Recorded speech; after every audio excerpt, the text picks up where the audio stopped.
You hatch from an egg, next to thousands of others stuck to your mother's body. A few seconds later, you swim away as fast as you can, before your siblings have the chance to tear you apart. You drift down into the open water, moving away from the cluster of bodies piled above you. Your claws are already formed, but not every mantis shrimp carries the same weapons. Some are born with spined arms built for stabbing soft prey like worms and fish. Others hatch with heavier clubs, strong enough to smash through shells and crack armor. Yours are the second kind. You swim lower toward the sand and hold your place above the bottom. The water around you stays still. No other creatures move close enough to follow. You stay in the open, moving only when you have to, keeping your arms tucked against your body. Then a shadow crosses over you, a large fish, drifting along the seafloor, slow enough that you can see the ripple of its fins. You stop moving. The fish lingers overhead, shifting its angle slightly as it drifts past. You hold still, letting the water move around you. The fish does not turn. After a long moment, it fades into the dark without slowing. You stay still and wait until the sand settles again, then start moving forward, pushing yourself low to the ground where the current is weakest. But the hunger is setting in, and soon you'll have to find something to kill. You are 2 weeks old now, and it's time for your first hunt. You settle into a patch of broken sand and rock, low enough to stay hidden, but open enough to catch movement. You wait there, pressing close to the ground until a small crab drifts into view. It crawls across the bottom without rushing, its legs stirring up small clouds of sand behind it. You slowly creep forward, locking your arms tight against your sides. You line up the crab and swing. The first strike misses, punching a hole in the sand and sending a burst of grit into the current. The crab bolts sideways, scrambling across the ground with panicked movements. You drift after it, closing the gap without rushing. You line up again and punch. This time, the strike lands on the edge of the shell. The crab folds inward, its legs curling tight around the cracked body. You grab it and punch again, splitting the armor open and scattering pieces across the sand. You pull the body close and feed, tearing through soft flesh and broken shell without lifting yourself from the ground. You eat slowly, dragging the remains back toward the shallow dip where you started. Nothing else moves nearby, but the vibrations from your strikes have already spread, and bigger hunters will be looking. Skip forward a bit, and you are 2 months old now. You move along the open sand, pushing yourself forward in short, steady bursts. Small shapes dart away as you pass, but none are close enough to strike. You shift your path toward a patch of broken ground when a large fish spots you from above. It tilts its body and begins drifting closer. You back away slowly, keeping yourself low, but the fish follows, matching your movement without closing the distance. You move sideways, trying to break its line of sight, but the fish adjusts with you, keeping its angle sharp and tight.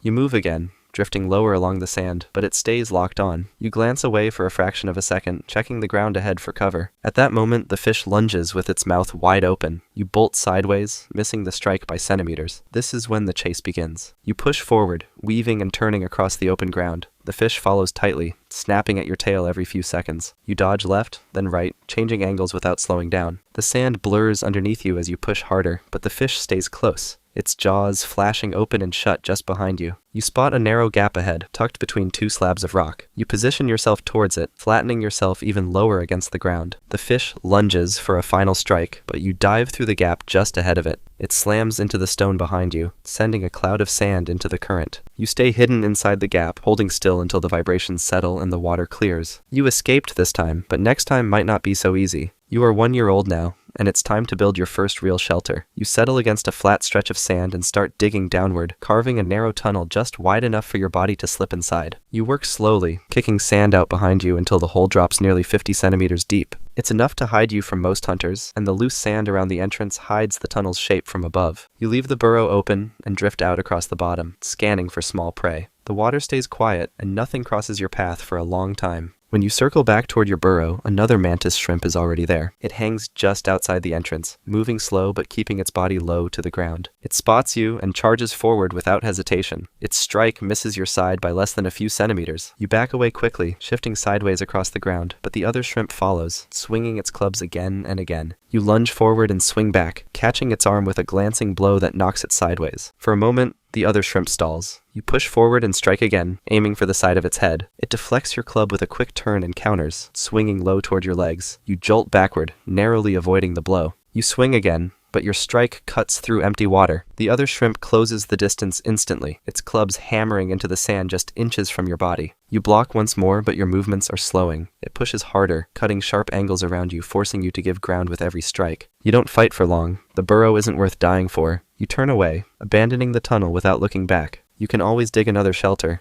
but you will not get another chance to survive. You're 2 years old when you spot a large snail crawling across the seafloor, so you move in fast. You line up your strike and punch. The shell holds, but a crack splits along the edge and a flash of bubbles bursts around your club. Your strike moved so fast it tore a pocket of vapor through the water, almost as hot as the sun, creating a second shockwave strong enough to stun prey. But this time, the snail survives. You swing again, deepening the crack and drag the body close. Then you begin to tear at the soft parts without waiting. That's when a shadow crosses the ground. A reef fish circles overhead, drawn by the vibrations from your strikes. You glance up, but stay where you are. The meat is just too fresh to leave, so you stay. The fish fakes a lunge. You flinch, but stay locked on the kill. The real attack comes seconds later. It surges forward with its jaws wide open. You punch upward on instinct, clipping its side. It twists and snaps again, tearing a shallow cut across your tail. You swing a second time, aiming higher. Your club slams into the side of its head, tearing straight through one of its eyes. The fish thrashes wildly, spinning into the sand as blood clouds the water. You don't stay to finish it. You bolt away from the snail, disappearing into the water. The meat still clings to your mouth, but the blood trailing behind you is stronger. You survived, but greed nearly cost you everything.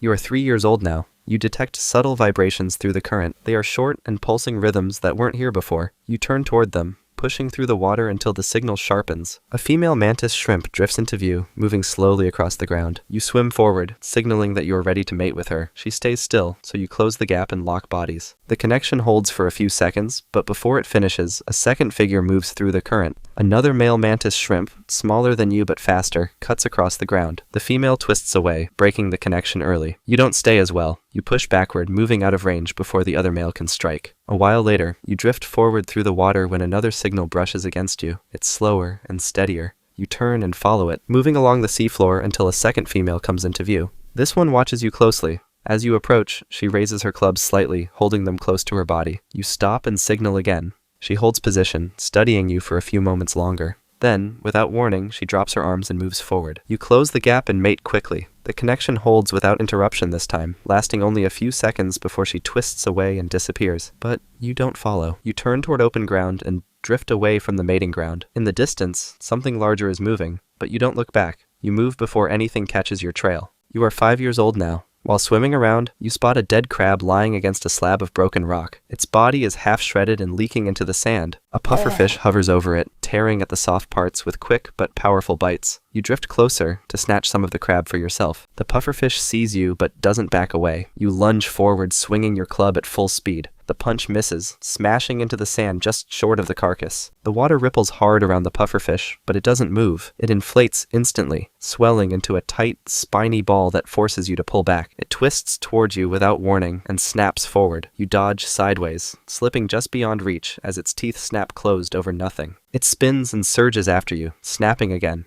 This time its jaws scrape along your back, causing a small cut. You jump forward, pivoting low across the sand. The pufferfish chases without hesitation, snapping everywhere as you weave left and right. You stop suddenly and swing again, punching toward its exposed side. The strike clips the body but doesn't break it. The pufferfish recoils, twisting into another tight spin. It lunges again, mouth snapping shut inches from your leg. You brace, pivot sideways, and line up one more clean strike. Your club hits with full force, slamming into the softer side where the spines thin out. The body ruptures instantly. A thick cloud of torn flesh and broken tissue bursts outward, spinning into the current. Pieces drift down over the dead crab, sinking into the sand. You grab a small shred of meat and pull it close, biting once before you move. The current is already carrying the scent away. You don't stay to scavenge. You push off the ground and disappear into the darker water before anything bigger comes looking. You are 8 years old now. You drift along the seafloor, scanning for prey. Ahead, a large lobster crouches low against the sand. You move closer, watching for an opening, but stop as you realize the size. It's too big. You back away carefully, trying to avoid getting too close. As you turn, a cuttlefish appears behind you, gliding straight toward your position. You bolt the other way, pushing low against the sand. The lobster holds its ground ahead. You turn left, aiming to slip past, but the cuttlefish rotates sharply, cutting you off. You go forward, trying to dive into a shallow dip along the bottom, but the lobster moves slightly, tightening its stance. You stay still, forced into a narrow gap between two creatures that can kill you. The cuttlefish moves behind you, driving you closer towards the lobster. As you pass within reach, the lobster strikes. Its claw reaches upward, clamps around your head, and cuts clean through. Your body folds sideways into the sand. Your head drops separately a few centimeters away. Blood spreads into the current in slow, heavy clouds. The cuttlefish circles once overhead, then disappears into the dark. The lobster pulls what's left of your body down into the shelter of the rocks. Your body is picked apart over the next few hours, and the current carries the rest away. Life as a mantis shrimp might be rough, but